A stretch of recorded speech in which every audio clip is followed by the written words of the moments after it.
డబ్బు, అనారోగ్యం, ఉద్యోగం, వ్యాపారం, అప్పులతో బాధపడుతున్నారా? మీకోసమే లాంచ్ యువర్ ఫ్యూచర్ ప్రోగ్రామ్. నమస్తే, వెల్కమ్ టు సుమన్ టీవీ. నేను విష్ణు. ప్రస్తుతం మనతో పాటు QPFP qualified personal finance professional Chari గారు ఉన్నారు. వారితో మాట్లాడదాం. సార్, చారీ గారు నమస్తే. సార్ నమస్తే అండి. సార్, చారీ గారు, మొన్న ఈ మధ్య మనం కలిసినప్పుడు ఒక విషయం గురించి మాట్లాడుతున్నప్పుడు మీ ఫ్రెండ్కి సంబంధించిన ప్రస్తావన ఒకటి తీసుకొచ్చారు.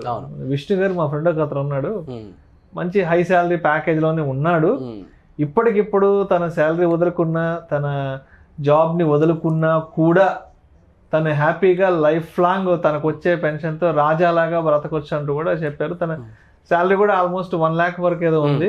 సో ఇప్పటికిప్పుడు జాబ్ వద్దనుకున్నా కూడా లైఫ్ లాంగ్ రాజాలాగా బ్రతకొచ్చున్నారు కదా. ఇది ఎవరు ఆ ఫ్రెండ్, ఏంటి, ఎందుకు అంత రాజాలాగా బ్రతకొచ్చు అంటారు జీవితాంతం? కరెక్ట్ అండి. అది చాలా ఇంపార్టెంట్ టాపిక్. ఇది అంటే one of the successful story లాగా చెప్పొచ్చు. నేను కేస్ స్టడీ లాగా తీసుకొని చాలా మంది గ్రో అవ్వచ్చు అండి. యాక్చువల్గా చాలా ఇంపార్టెంట్ వీడియో ఇది. చాలా మంది చూడాల్సిన వీడియో, ఎస్పెషల్గా మిడిల్ క్లాస్ వాళ్ళు, జాబ్ స్టార్ట్ చేసే వాళ్ళందరూ కూడా చూడాల్సిన వీడియో ఇది. అయితే యాక్చువల్గా అంటే మేము 2013-14 టైంలో మ్యూచువల్ ఫండ్స్ స్టార్ట్ చేస్తున్న సమయంలోనే ఎడ్యుకేషన్ ఇచ్చాను నేను. ఇవాళ రేపు ఏమవుతుందంటే ఫైనాన్షియల్ ఇన్వెస్ట్మెంట్ ప్లానింగ్కి సంబంధించి ఎడ్యుకేషన్ లేదండి. ఎడ్యుకేషన్ మిస్ అయ్యే చాలా ప్రాబ్లమ్స్ అవుతున్నాయి. ఎందుకంటే సరిగ్గా ఒక 15-20 ఇయర్స్ బ్యాక్ ప్రోడక్ట్స్ ఎక్కువ లేవు. డబ్బులు తీసామా, కిసాన్ వికాస్ పత్రిలో పెట్టామా, FDలో పెట్టామా, 5 సంవత్సరాలకు డబుల్ అయిపోయింది, ఆర్డీలో పెట్టుకుని అయిపోయింది. సో ఇప్పుడు ఏమైందంటే inflation, country growth, developing, emerging, దీని ద్వారా చాలా ప్రోడక్ట్స్ వచ్చేసాయండి. అసలు రకరకాల ప్రోడక్ట్స్, అసలు కొన్ని సార్లు మనకే అప్డేట్ ఉండదు, అంత స్పీడ్గా ప్రోడక్ట్స్ లాంచ్ అవుతున్నాయి. సో మార్కెట్లో నాయిస్, కన్ఫ్యూజన్, ఒక్కొక్కరు ఒక్కొక్క ప్రోడక్ట్. ఇప్పుడు బ్యాంక్ వెళ్ళారనుకోండి, సార్ FDలో ఆర్డీలో పెట్టంటారు. LIC ఏజెంట్ కలిసారనుకోండి, సార్ మీకు insurance, tax benefits, guaranteed life long income ఇలాంటిది వస్తుందంటే LIC is the best plan అంటాడు. రియల్ ఎస్టేట్ ఏజెంట్ కలిస్తే, సార్ ప్రాపర్టీలో వచ్చినంత రిటర్న్ మీకు ఇంకెక్కడ వర్కౌట్ అవుతుంది, ప్రాపర్టీలో పెట్టండి అంటాడు. ఇంట్లో గోల్డ్ కొనమంటారు, ఫ్రెండ్ని అడిగితే స్టాక్స్ కొనమంటారు, మ్యూచువల్ ఫండ్స్. అసలు చాలా అంటే చాలా కన్ఫ్యూజన్ అయిపోయిందండి. సో ఇవన్నిటి కన్ఫ్యూజన్ని మనం స్టాప్ చేయాలి అంటే, ఇన్స్టెడ్ ఆఫ్ చేసింగ్, మనం ప్రోడక్ట్ల వెనకాల చేజ్ చేయడం కంటే నాకేం కావాలి, నేను ఎందుకు ఇన్వెస్ట్ చేస్తున్నాను, అసలు నాకేం కావాలి అనేది పట్టుకున్న రోజు మనకి ఈ ప్రాబ్లమ్స్ అన్నీ పోతాయండి. యాక్చువల్గా నేను మా ఫ్రెండ్కి ఏం చేశానంటే, మీరు అన్నట్టు యాక్చువల్గా హై క్లాస్ ఏం కదని, చాలా లో క్లాస్ అంటే బిలో 1 lakh శాలరీ అంటే ఇప్పుడు చాలా చిన్న లోయర్ ఇన్కమ్ గ్రూప్ అన్నట్టు యాక్చువల్గా. ఓకే, అయితే ఈ ఎడ్యుకేషన్ ఇవ్వడం స్టార్ట్ చేశాను. సో దట్ ఆయన ఫాలో అవ్వడం స్టార్ట్ చేస్తాడు. సరిగ్గా 10 yearsలో మంచి రిజల్ట్ ఇవ్వాలి కనిపిస్తుంది. నిజంగా మీరు అన్నట్టు రాజాలాగా బతకొచ్చు అనమాట. మీకు ఆ ప్రాసెస్ అంతా క్లియర్గా ఎక్స్ప్లెయిన్ చేస్తాను చూడండి. అసలు ఈ 10 yearsలో ఏం జరిగింది, తనకి అడ్వాంటేజ్ ఎలా వచ్చిందని చెప్తాను చూడండి. 100 పుస్తకాలు చదివి ఏమీ ఇంప్లిమెంట్ చేయని వాడికంటే, ఒక్క పుస్తకం చదివి, అది మంచి పుస్తకం చదివి దాన్ని ఇంప్లిమెంట్ చేసేవాడే గొప్పవాడు. గుర్తుపెట్టుకోండి, 100 పుస్తకాలు చదివి ఏమీ ఇంప్లిమెంటేషన్ చేయని వాడికంటే, ఒక పుస్తకం, మంచి పుస్తకం చదివి దాన్ని ఇంప్లిమెంట్ చేసేవాడు గొప్పవాడు. ఇదే కాన్సెప్ట్ ఇన్వెస్ట్మెంట్లో నేను ఆయన క్లియర్గా చెప్పాను. ఇన్ని ప్రోడక్ట్స్ ఉన్నాయి, అన్ని ప్రోడక్ట్స్ వెనుక కన్ఫ్యూజ్ అయ్యి వెళ్ళకుండా, దీంట్లో ఎక్కువ రిటర్న్ వస్తుంది, దాంట్లో ఎక్కువ రిటర్న్ వస్తుంది కదా, ఒక ప్రోడక్ట్, ఒక ప్రాసెస్ని ఫాలో అవ్వమని చెప్పాను నేను.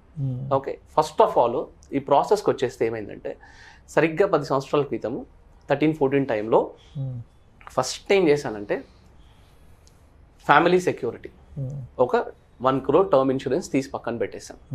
అది బేసిక్గా అరౌండ్ పర్ మంత్ 1000 rupees అట్లా వెళ్తుంది ఆయనకి. ఓకే, అండ్ తర్వాత ఒక basic health insurance coverage, company insurance ఉన్నప్పటికి కూడా హెల్త్ ఇన్సూరెన్స్ ఒకటి తీసేసాం.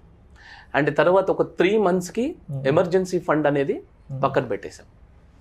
సో ఈ 3 ఉన్నప్పుడు మన ఇన్వెస్ట్మెంట్ జర్నీ ఏదైతే ఉందో అది డిస్టర్బ్ అవ్వదు. మనం first of all investment start చేసే ముందు ప్రతి ఒక్కరు తెలుసుకోవాల్సిన విషయం ఏంటంటే, అది స్టాప్ అవ్వకుండా మనల్ని ఏవేవి స్టాప్ చేస్తే వాటిని పక్కన పెట్టేసేయాలి, మనం దాన్ని ప్రొటెక్ట్ చేసి పక్కన పెట్టేసేయాలి. సో దట్ మన ఇన్వెస్ట్మెంట్ జర్నీ అనేది, అంటే మనం వెహికల్ స్టార్ట్ చేసే ముందు హెల్మెట్ ఎట్లాగైతే పెట్టుకుంటామో, సేఫ్టీ గార్డ్స్ అన్ని ఎట్లాగైతే పెట్టుకుంటామో, అట్లా ఈ ఫ్యామిలీ సెక్యూరిటీకి ఇన్సూరెన్స్, హెల్త్ ఇన్సూరెన్స్, ఈ ఎమర్జెన్సీ ఫండ్ తీసి పక్కన పెట్టాం. తర్వాత ఆయన ఆ సిచ్యువేషన్లో ఉన్నప్పుడు ఆయనకున్న అడ్వాంటేజెస్ డిసడ్వాంటేజెస్ ఏంటంటే తనకు ఒక ఓన్ హౌస్ ఉందండి, యాక్చువల్గా హోమ్ లోన్ లేదు. That was a very good advantage. Okay, and 65,000 per month salary వచ్చేదండి ఆయనకి. ఒకటి single person working in the family, చిన్న పిల్లలు ఉన్నారు ఆయనకి అప్పుడు. అండ్ అరౌండ్ 65,000లోంచి ఒక 20-25,000 ఇంటి ఖర్చులు పక్కన పెట్టేసి 40-45,000 ఇన్వెస్ట్ చేసేవాడు. మాకు అది బాగా నచ్చింది. That was advantage. అంటే చెప్పకపోయినా income minus savings is equal to expenses, ఆ మెథడ్ని ఫాలో అవుతున్నాడు. కానీ డిసడ్వాంటేజ్ ఏంటంటే నేను చెప్పినట్టు ఈ ఫైనాన్షియల్ ఎడ్యుకేషన్, ఇన్వెస్ట్మెంట్ నాలెడ్జ్ ఇవన్నీ లేవు. మేము స్లోగా ఫస్ట్ మేము చేసింది ఏంటంటే, ఫస్ట్ ఆఫ్ ఆల్ అంటే అంతకుముందు ఆయన ఆర్డీలు, చిట్టీలు వేసుకోవడాలు ఇవన్నీ చేసేవాడు, చిన్న చిన్న ల్యాండ్ కొనుక్కోవడాలు ఇవన్నీ చేసేవాడు. ఫస్ట్ ఆఫ్ ఆల్ ఒక 10 years టార్గెట్ పెట్టి ఇనీషియల్గా ఒక ₹1,00,00,000 కార్పస్. బేసిక్గా ఒక సింపుల్ ఫార్ములా ఏంటంటే, మీరు నెక్స్ట్ 10 yearsలో ₹1,00,00,000 అక్యుములేట్ చేయాలి అంటే at the rate of 12% return monthly 43,000 invest చేయాలండి. సో ఈ ఫార్ములా ఫాలో అయ్యి జస్ట్ ఇనీషియల్ సబ్జెక్ట్ అదంతా కూడా చెప్పాను. ఇన్వెస్ట్మెంట్ ప్రోడక్ట్ విషయానికి వస్తే మ్యూచువల్ ఫండ్స్ అంటే ఏంటి తెలియదు, ఎస్ఐపి అంటే ఏంటి తెలియదు, ఎస్టీపీ అంటే ఏంటి తెలియదు, ఎస్డబ్ల్యూపీ అంటే ఏంటి తెలియదు. కూర్చోబెట్టి క్లియర్గా ఎడ్యుకేషన్ చేయడం స్టార్ట్ చేశాం. సో ఓవరాల్గా ఎస్ఐపి, ఎస్టీపీ, ఎస్డబ్ల్యూపీ అన్నీ క్లియర్గా అర్థం చేసుకొని ఆయనకు ఒక చిన్న కన్సర్న్ ఉండే ఏంటంటే, నా శాలరీ ఎక్కువ పెరగదు. ఇన్ఫ్యాక్ట్ ఆయన అన్నది కరెక్ట్, ఎందుకంటే 10 years బ్యాక్ 65,000 శాలరీ ఉంది. ఇవాళ ఈ మంత్ కూడా ఆయన శాలరీ 90,000 per month. ఓకే, పెద్దగా డిఫరెన్స్ ఏం రాలేదు. ఆయనకు ఆ టైంలో భయం ఏంటంటే, నా జాబ్ ఇన్సెక్యూర్డ్గా ఉంటుంది, ఎప్పుడైనా జాబ్ పోతుంది.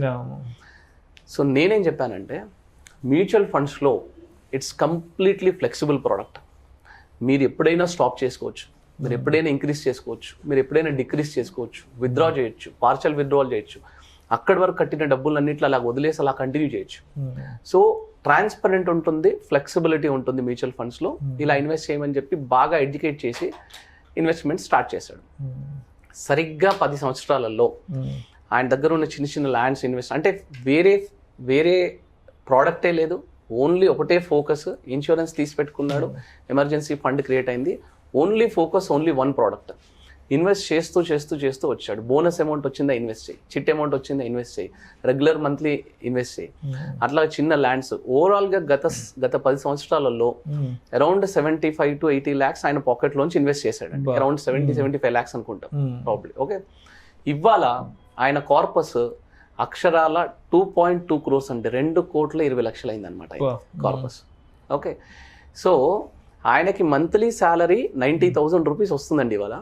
కానీ ఆన్ ద స్పాట్ ఇంకా నేను జాబ్ చేయను, నేను మానేస్తాను అనుకుంటే కనుక 1.5 lakhs per month regular income వస్తుందండి మ్యూచువల్ ఫండ్ నుండి. సిస్టమాటిక్ విత్డ్రావల్ ప్లాన్ లోంచి పెట్టుకోవచ్చు ఆయన. ఒక సీనియర్ సాఫ్ట్వేర్ ఇంజనీర్ వచ్చే శాలరీ, ఎగ్జాక్ట్లీ, ఒక మంచి team lead. Exactly. So in fact అంతెందుకండి, వేరే ఫ్రెండ్ 10 years బ్యాక్ ఆస్ట్రేలియాలో ఉన్నాడు, కానీ తనకంటే he is very good now in terms of financial freedom. ఆ హెడ్ పైన ఆ భారం అదంతా లేదు. So 1.5 lakh per month life long income. Advantage ఏంటంటే, మ్యూచువల్ ఫండ్స్లో ఒకసారి కార్పస్ క్రియేట్ చేసి పెట్టామనుకోండి, రెగ్యులర్ ఇన్కమ్ మీకు ఇస్తూ కార్పస్ కూడా పెరుగుతుంది ఎస్డబ్ల్యూపీలో. ఇది మనం లాస్ట్ వీడియోలో డిస్కస్ చేసాం క్లియర్గా. రెగ్యులర్గా ఎవ్రీ మంత్ 1.5 lakh తనకు వస్తుంది, వాళ్ళ వైఫ్కి అలాగే కంటిన్యూ అవుతుంది, వాళ్ళ పిల్లలకి ఇంకా కంటిన్యూ అవుతుంది, ఇంకా కార్పస్ గ్రో అవుతూ ఉంటుంది అనమాట. అందుకే లాస్ట్ టైం మీకు ఒక 2-3 years బ్యాక్ నేను చెప్పాను, ఇది ఎస్ఐపి అంటే సిస్టమాటిక్ ఇన్వెస్ట్మెంట్ ప్లాన్ కదండి, సంజీవిని ఇన్వెస్ట్మెంట్ ప్లాన్ అని మీకు ఒకసారి వీడియో చేశాను. ఓకే, ఇది సంజీవిని లాగా డెత్ లేకుండా పెరుగుతానే ఉంటుంది అనమాట. ఓకే, అయితే ఈ 10 సంవత్సరాలలో ప్రతి ఒక్క ఇన్వెస్టర్, వ్యూవర్, ఇప్పుడు చూసే ప్రతి ఒక్కరు పట్టుకోవాల్సిన పాయింట్ ఏంటంటే, ఈ 10 yearsలలో చాలా ఒడిదొడుకులు వచ్చాయండి. 2016 మార్కెట్ క్రాష్ వచ్చింది, అంటే డిమానిటైజేషన్ అయినప్పుడు. 2020 కోవిడ్ కరెక్షన్ వచ్చింది. 2016 to 20 మధ్యలో మార్కెట్ అసలు ఏమీ పర్ఫార్మెన్స్ లేకుండా ఒక 2 years ఉంది. ఇవన్నీ సిచ్యువేషన్స్లో తను భయపడతా ఉన్నాడు అనమాట. హ్యాండ్ హోల్డ్ చేసుకుంటూ వచ్చాం. ఇవాళ ఆ ఫోకస్డ్, అంటే ఇక్కడ ఏమేమి వర్కౌట్ అయింది, the power of planning work out అయింది, ద పవర్ ఆఫ్ అడ్వైస్, అంటే ఒక పక్కన ఒక చేయి పట్టుకొని నడిపించారు. Okay, and the power of mutual fund work out అయింది, the power of discipline work out అయింది, the power of compounding work out అయింది. ఇక్కడ ఇవన్నీ వర్కౌట్ అయ్యాయి. ఇవన్నీ వర్కౌట్ అవ్వాలి అంటే కనీసం 10 years మీరు ఆ టైం ఇవ్వాలన్నమాట. సో మీరు అస్తమానం డబ్బు గురించి వర్క్ చేయడం కాదు, నేను ఎప్పుడు చెప్తా ఉంటాను, మీరు సంపాదించిన డబ్బు మీ గురించి వర్క్ చేయాలి. సో కరెక్ట్గా అంటే below 1 lakh per month salary సంపాదించే వాళ్ళే ఇంత కార్పస్ క్రియేట్ చేసి రెగ్యులర్ ఇన్కమ్ ఇంత క్రియేట్ చేయగలుగుతున్నారంటే you can just imagine. Wife and husband ఇద్దరు వర్క్ చేసేవాళ్ళు, తలా ₹1,00,000 శాలరీ వస్తున్న వాళ్ళు. So because of the lack of awareness వాళ్ళు ఇలా ఉన్నారండి. సో దీన్ని కరెక్ట్గా కేస్ స్టడీగా తీసుకొని వ్యూవర్స్ అందరు కూడా కరెక్ట్గా ప్లాన్ చేసుకోవచ్చండి. థ్యాంక్స్ అండి ఇలాంటి క్వశ్చన్ అడిగినందుకు. యాక్చువల్గా ఇలాంటి కేస్ స్టడీస్ చెప్తే కొంచెం అందరూ మోటివేట్ అవుతుంది. Thank you sir, thank you so much. Thanks అండి, నమస్తే.